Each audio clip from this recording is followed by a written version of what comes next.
지난주 한 교수님으로부터 참 너무나 기분이 좋은 얼음 냉수 같은 연락을 하나 받았습니다. 교수님이 대한민국 20명의 목사님들의 설교를 분석한 것이었습니다. 강남 비전교회 한재영 목사는 제일 잘하더라, 그 얘기가 아니라 통계 분석을 했는데 우리 교회 예배가 예배 시간에 하나님의 말씀이 제일 많이 인용되더래요. 목사님이 인문학적 설교를 한다 그래서 인문학 이야기를 많이 하는 줄 알았더니 알고 보니까 제일 많이 성경을 인용하더라. 그 말이 그렇게 좋았습니다. 여러분, 성경이 답이에요. 성경의 모든 역사와 생명이 있습니다. 시편 119편은 시편 중에 제일 긴 건데 한마디로 하나님의 말씀에 대한 이야기예요. 그래서 공통점이 있다 그랬죠. 하나님의 말씀이 최고라는 이야기, 그 말씀을 향한 간절함, 그리고 대적과 원수로부터, 고난으로부터 건져내 주옵소서. 이게 모든 연마다 8절 등마다 다 들어가 있습니다. 그 중에 독특한 주제가 하나씩 들어간다고 했죠. 오늘 동일한 주제 빼놓고 독특한 오늘 말씀의 주제는 정의라는 것입니다. Justice. 정의로운 분은 하나님이라는 것입니다. 오늘 본문에 정의라는 구절이 4번이나 나옵니다. 제 개인적으로도 그렇고 목사님들이 설교를 할 때 제일 어려운 설교가 있습니다. 그게 정의에 대한 설교예요. 그리고 죄 짓지 말라는 설교입니다. 왠지 아십니까? 자기도 못하기 때문에 그래요. 설교를 하는 내 자신이 정의롭지 못하는 것을 누구보다도 자기가 알아요. 죄 짓지 말라는 설교를 하는 목사가 자기가 죄인이고 죄성 가득하고 죄 짓고 있다는 것을 자기가 알아요. 그래서 정말 하나님이 보고 있다고 느끼고 있잖아요. 그러면 정의라는 설교, 죄라는 설교하기가 참 어렵습니다. 솔직히 그렇습니다. 그런데 아세요? 우리의 사명은 정의를 이 땅에 실현해야 됩니다. 그죠? 정의를 하수같이 공법을 물같이 흘러야 되는 것이 우리의 사명이에요. 그러면 정의를 말할 수밖에 없는 우리들이 해야 되는 것이 무엇이냐? 오늘 본문에 나옵니다. 주님만 홀로 의로우시다는 것을 먼저 인정해야 된다는 것입니다. 자, 보세요. 137, 138절에 여호와여 주는 의로우시고 주의 판단은 옳으시나이다. 주께서 명령하신 증거들은 의롭고 지극히 성실하나이다. 의가 나오죠. 142절을 보세요. 주의 의는 영원한 의요 주의 율법은 진리로소이다. 144절에 보면 주의 증거들은 영원히 의로우시니, 그러니까 의가 오늘 4번이나 나와요. 그런데 주님의 의는 영원한 의래요. 제가 지금 여기서 정의라고 말하는 거 있어요. 저스티스. 그게 다른 나라에서는 정의가 안 될 수가 있습니다. 그죠? 내가 지금 여기서 정의롭다라고 말하는 정의가 10년 후에는 20년 후에는 정의가 아닐 수도 있습니다. 우리의 정의는 굉장히 절대적인 게 아니라 상대적인 것도 많이 있습니다. 이론이라는 말은 뭐냐면 아직 깨어지지 않는 가설이죠. 다른 가설이 나와서 그것이 맞으면 이론도 깨지듯이요. 절대적이라고 생각하는, 물론 보편적 의의는 있을 것입니다. 근데 그것도 깊이 살펴보면 공통적 보편적 의의도 서로 다 달라요. 그래서 마이클 샌들 교수가 정의란 무엇인가 그 책을 할 때 하나의 사건을 놓고도 여러 관점에 따라 정의에 대한 해석이 달라진다는 얘기예요. 전부. 영원한 정의, 변함없는 정의는 하나님밖에 없습니다. 우리는 이 세상에서 정의를 얘기할 수밖에 없습니다. 특히 목사는 정의를 얘기할 수밖에 없죠. 더군다나 법관은 더 정의를 얘기할 수밖에 없어요. 맡은 책임이에요. 말할 때 반드시 주의할 것이 있습니다. 이것을 말하는 나 또한 정의롭지 않다는 걸 인정해야 돼요. 그리고 이거를 말할 수밖에 없고 실행하고 있는 나도 죄 짓는 죄인이고 하나님만이 정의롭다라는 걸 항상 인정하는 겸손함. 여러분, 그것 가운데 정의를 말해야 된다는 거예요. 이런 기도하지 말라 그랬죠. 하나님, 이 땅에 나쁜 사람, 불의한 사람 다 죽여주십시오. 그런 기도하지 말라 그랬죠. 그렇게 되면 어떻게 된다고요? 제일 먼저 죽는 게 자기예요, 자기. 여러분, 이 얘기가 성경에 나옵니다. 유다, 예수님은 유다 지파에서 나왔거든요. 그 유다가 말이에요. 재판을 하게 되었는데 자기 며느리였어요. 다말이 외간 남자하고 행음을 해서 임신을 하고 왔습니다. 그랬더니 유다가 뭐라는 줄 아세요? 자기 며느리잖아요. 근데 정의롭게 말합니다. 끌어내어 불사르라. 그냥 한마디예요. 끌어내어 불사르라. 그렇게 말했어요. 나중에 그 애가 누구 애냐면은 자기 애였습니다.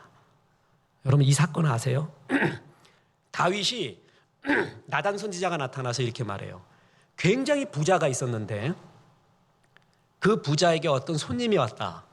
그러면 자기 많은 재산 중에서 양 한 마리 대접하는 거 되는데 지독하게 가난한 사람이 있었는데 그 사람은 양 한 마리밖에 없는 그 사람, 그걸 뺏어서 내가 대접을 했는 사람이 있다고 합니다.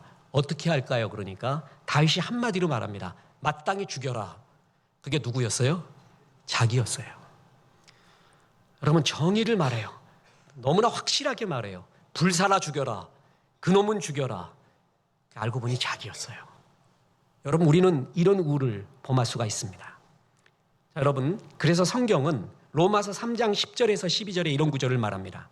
기록된 바 의인은 없나니 하나도 없으며 깨닫는 자도 없고 하나님을 찾는 자도 없고 다 치우쳐 함께 무익하게 되고 선을 행하는 자는 없나니 하나도 없다.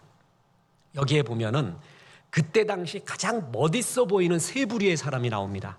깨닫는 자, 하나님을 찾는 자, 선을 행하는 자예요. 옛날이나 지금이나 이 세 사람의 부류를 인간 사회에서는 제일 멋있다고 말합니다. 자, 보세요. 깨닫는 자. 깨달음을 얻었다. 보세요. 마태복음 등장하기 전에 말라기에서 마태복음 사이를 400년의 공백이 있었다고 얘기했죠. 중간 시대라고 이야기합니다. 신구약 중간 시대, 암흑시기라고도 해요. 그때 태어난 사람 얼마나 괴로웠을까요? 선지자가 그치고 말씀이 그치고 메시아도 안 나타나는 그 시절의 말이에요.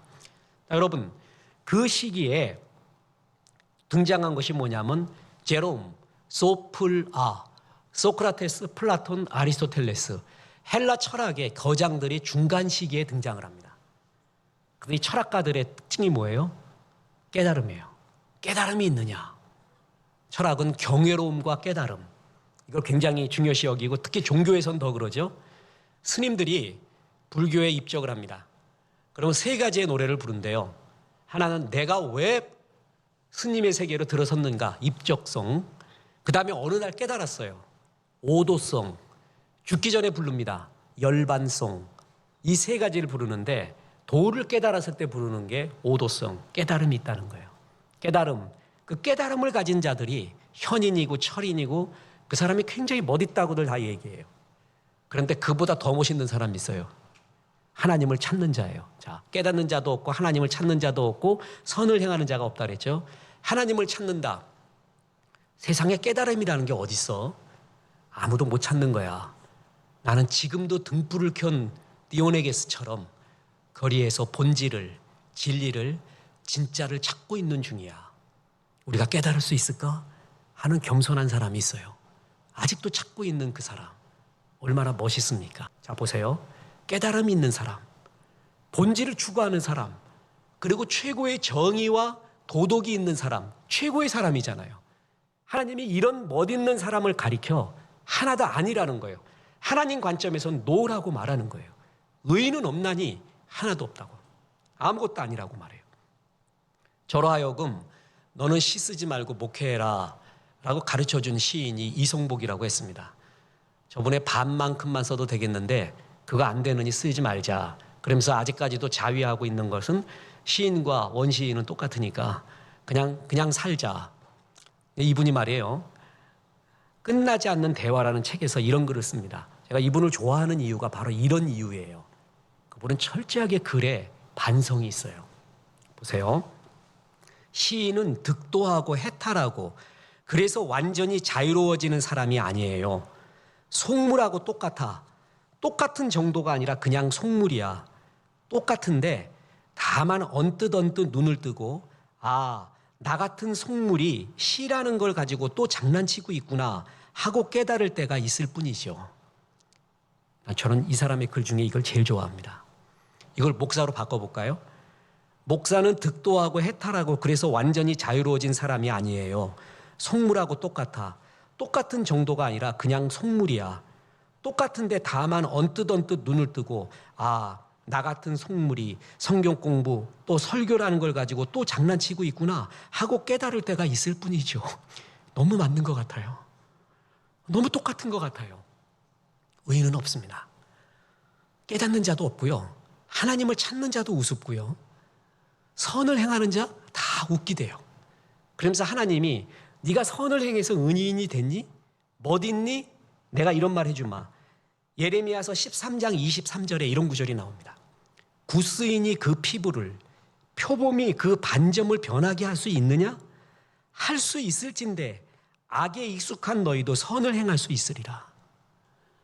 표범 아무리 빨리 달려도 점을 다 빼리라 해서 막 무지하게 달려. 빛의 속도로. 그래도 점 안 빠져요. 최고의 온천에 가서 씻으리라. 그래도 반점 안 빠집니다. 구스인이 아무리 좋은 비누를 씻어도 흰 모습이 되지 않습니다. 그들이 그렇게 안 되듯이 네가 아무리 선을 행해도 네 속에 있는 죄와 죄성과 그 반점이 없어지지 않는다. 너 멋있는 사람 아니야. 네가 멋있는 일을 했어? 깨달았니? 하나님을 본질을 찾고 있다고, 선을 행하고 있다고, 그래서 멋있다고? 아니야. 너는 변하지 않아. 구스인이 안 변하듯이, 표범이 반점을 없앨 수 없었듯이 네가 해나는 선은 하나님 보시기에 아무것도 아니래요. 결정타가 이사야 64장 6절에 나옵니다. 무릇 우리는 다 부정한 자 같아서 우리의 의인은 다 더러운 옷이며 우리는 다 잎사귀같이 시들므로 우리의 죄악이 바람같이 우리를 몰아가나이다. 네가 의롭다고 말하는 것, 하나님과 사람들 앞에서 그 비교적 이것은 더 멋있다고 말하는 그 모든 것 누더기 옷이래요. 이건 참 괴로운 말이에요. 이런 말 정말 듣기 싫어요. 정말 싫어요, 이런 말이. 근데 하나님이 그 선언을 해요. 그런데 어느 날 하나님 맞습니다. 표범의 반점을 없앨 수 없을 것 같이 주님 제가 아무리 노력해도 안 되는 거 압니다. 내가 다른 사람에 비해서 의롭다고 말하는 그 모든 의인은 하나님 보시기에 누더기 옷 같습니다. 인정합니다. 이렇게 말하는 것이 그게 믿음의 사람이요, 은혜가 있는 사람이에요. 그 말이 오히려 좋은 사람이 있어요. 그게 신앙의 사람이에요.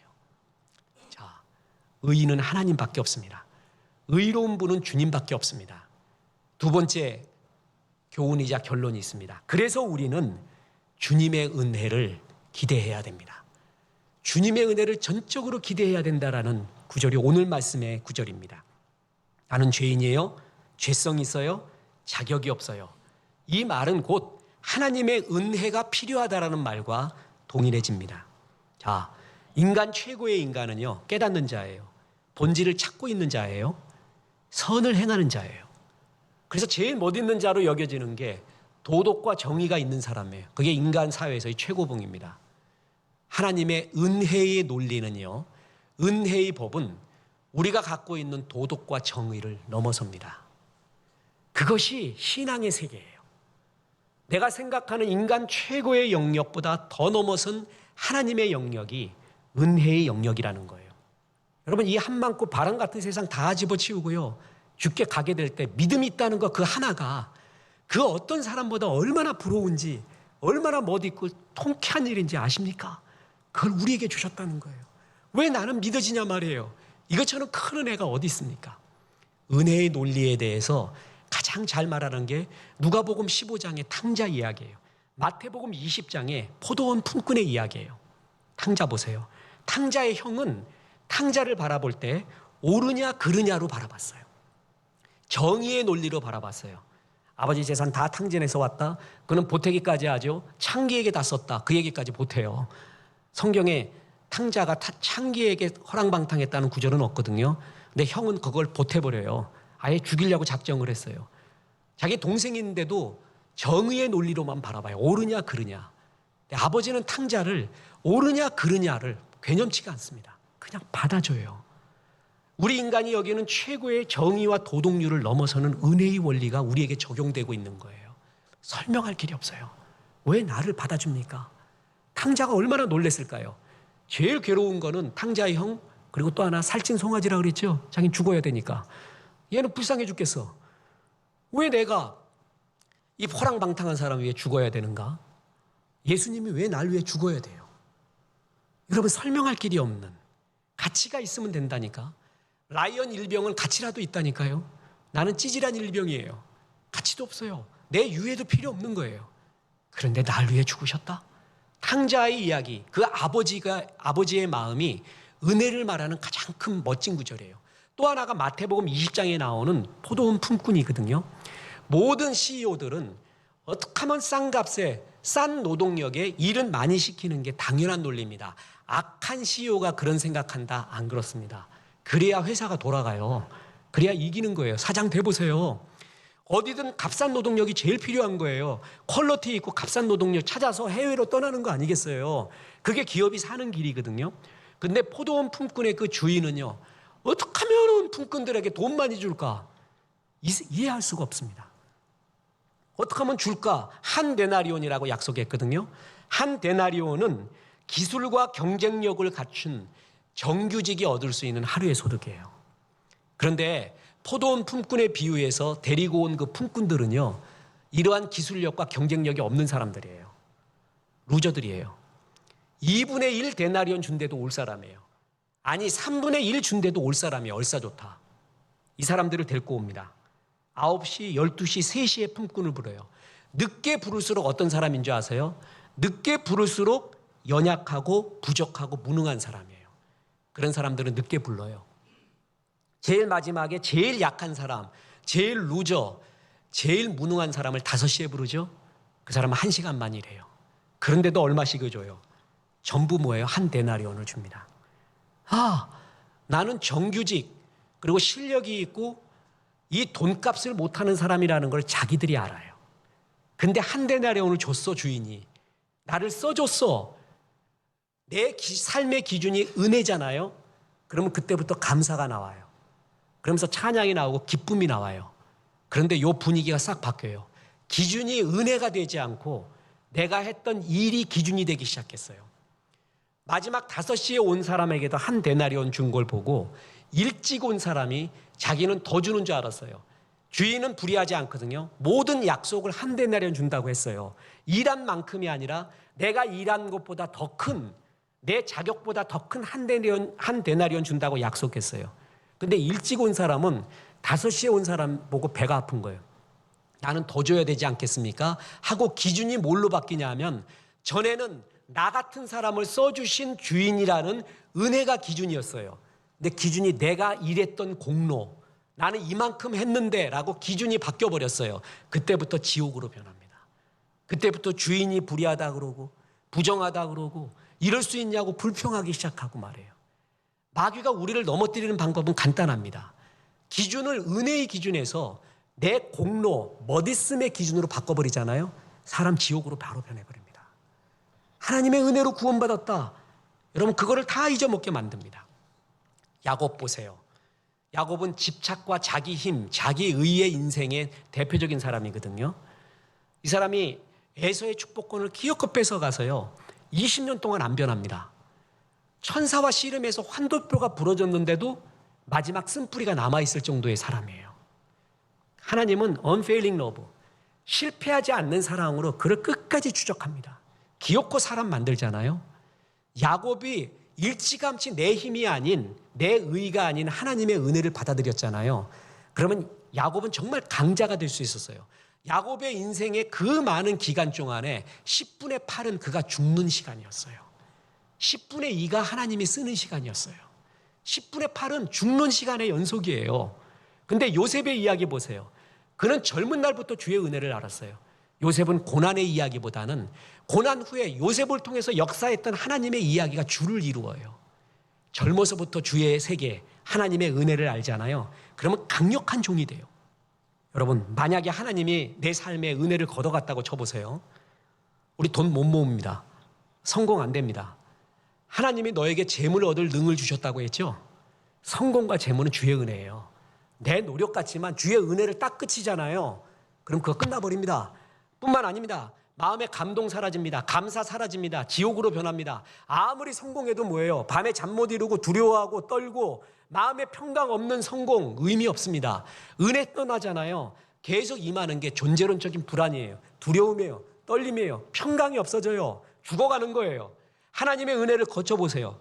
피곤해져요. 이제까지는 하나님의 은혜로 많이 채워줬어요. 이제부터 내가 다 거두어야 돼요. 그 피곤한 인생 감당할 수 있겠습니까? 좋은 사람 만났잖아요. 그래서 내가 성공했잖아요. 하나님이 그런 만남도 다 끊어버려요. 내가 다 만들어내야 돼요. 그때 그 피곤한 인생 압니까? 뿐만 아니라 하나님의 은혜를 걷어가 보세요. 난 죽을 수도 있어요. 돌아보세요. 내가 죽음의 고비가 우리 인생 살아오면서 얼마나 많았어요. 그죠? 그때마다 하나님이 천사 보내줘서 다 살려낸 거예요. 근데 하나님의 그런 도움을 갖다 다 끊는다고 쳐보세요. 당장 죽을 수 있는 거예요. 주의 은혜 없이 살 수가 없는 거예요. 내 힘으로 성공을 할 수 있어요. 골목대장 정도예요. 이 사람이 항상 겪고 있는 게 뭔지 아세요? 마음에 평강 없어요. 두려움이 있어요. 그래서 요한복음 14장 27절에 이런 구절이 나옵니다. 평안을 너희에게 끼치노니 곧 나의 평안을 너희에게 주노라. 내가 너희에게 주는 것은 세상이 주는 것 같지 아니하니라. 너희는 마음에 근심하지도 말고 두려워하지도 말라. 세상에서 승리 얻을 수 있어요. 그래서 기쁠 수 있어요. 체험하고 성취하고 소유해서요. 그런데 그 세상 것은 뭐라고요? 근심과 두려움이 섞여 있다는 거예요. 근데 하나님이 주는 평강은 근심하지도 말라. 두려움도 없다. 진짜 하늘의 평강이 배짱이 임하기 시작한다는 거예요. 주의 은혜 끊기면 우리 끝입니다. 이걸 알면 알수록 하나님의 은혜를 기대해야 돼요. 그래서 진짜 승리자가 뭐냐? 믿음 좋다는 것은 내 모든 아픔, 겪은 트라우마 있죠? 그리고 지금 문제, 이 모든 것보다 하나님의 은혜가 큽니다라는 걸 인정하는 거예요.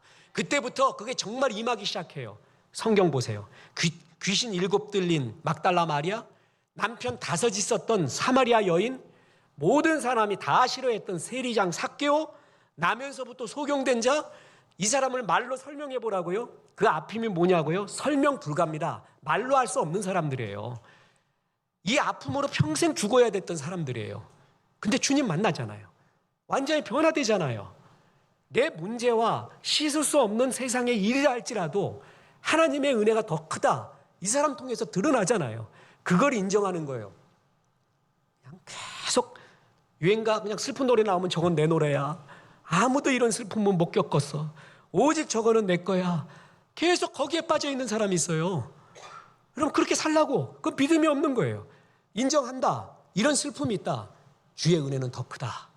아, 하나님의 은혜로 이 상처 많은 자, 이 쓸데 많은 자, 왜 구속하고 주의 일하게 하는지 알 수 없도다.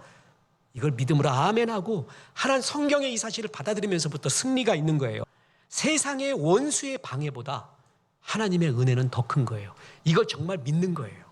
그래서 주의 은혜에 기대를 걸면 걸수록 그 믿음만큼 하나님은 은혜를 더 부어줘요. 내 힘을 믿으면 믿을수록 그렇게 살라고 해요. 그러면 피곤한 인생 되는 거예요. 의롭다고 여길수록 정말 교만한 사람 돼가는 거예요. 남들을 우습게 알고 말이에요. 아직 신앙의 시옷자도 모르는 거예요. 보세요.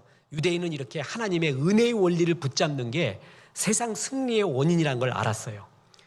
모든 세상의 역사는요, 신화가 창조, 오리진, 또 오리진 오브 스토리, 그 역사의 시초는 전부 못 있는 겁니다. 하늘로부터 내려오건가, 뭐 바다에서 솟아나거나, 우리 민족은 이렇게 됐다는 거예요. 우리도 단군 아니야. 어느 나라든 다 그러거든요.